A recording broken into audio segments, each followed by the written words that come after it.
Hooray! Today, we're in the book of Proverbs, which is a collection of wise sayings, many from King Solomon. Solomon became king at a very young age.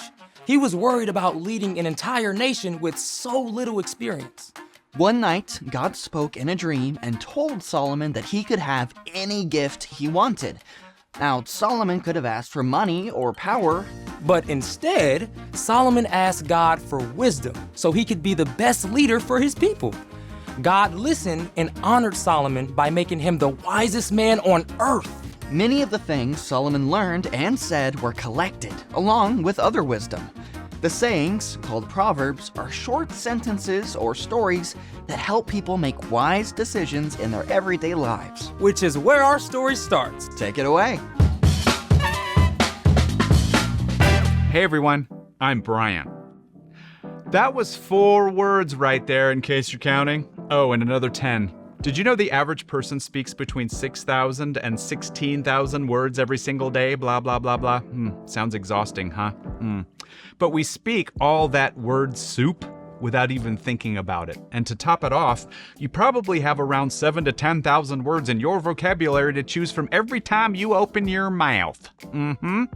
All of this comes down to something really, really important.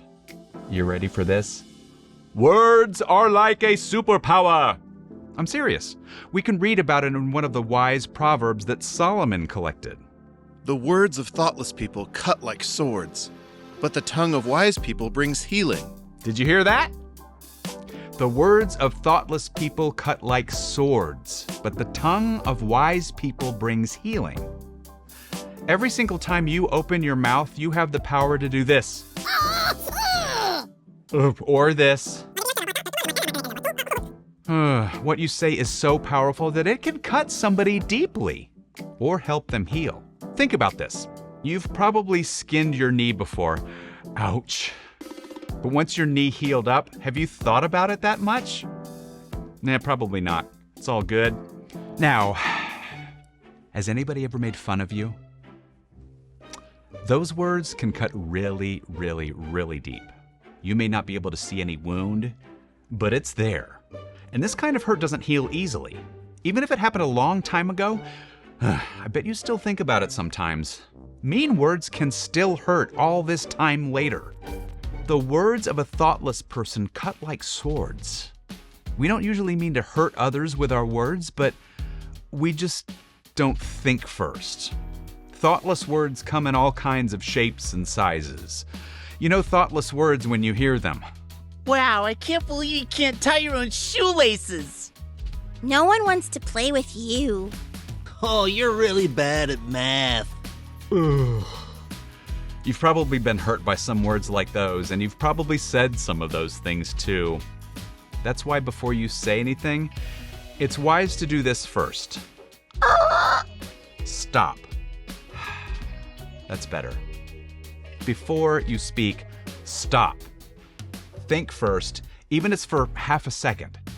If what you're about to say is thoughtless or hurtful, keep your mouth zipped. Or even better, think about what you might say instead. Hey, cool shoes. Need help with the laces? You seem a little sad. Want to hang out with us? I know you can get this. Let me quiz you. Here's something else to practice. If you think something positive about someone, take a few seconds to actually say it. I love your smile. That story you wrote is super creative. Now I get it. Controlling what you say is not easy, especially if you try to do it on your own. That's why we all need help. When we follow Jesus, God sends the Holy Spirit to live inside of us and provide power and guidance. And over time, as we rely on God's Spirit, it'll become easier to live out what we find in Proverbs. The words of thoughtless people cut like swords, but the tongue of wise people brings healing. The end. 2 words. Thank you for joining me today as we learn more about God's love for us and the joy we can have because of Him. Be sure to have your family head to our website at crosspointweb.org/family for information on how to sign up for the Parent Q app. The app gives you many different ideas to connect with the story, along with ways to connect as a family. And don't forget to have your family subscribe to Crosspoint's YouTube channel. Be sure to hit that subscribe button too. I look forward to seeing you again soon. Bye-bye.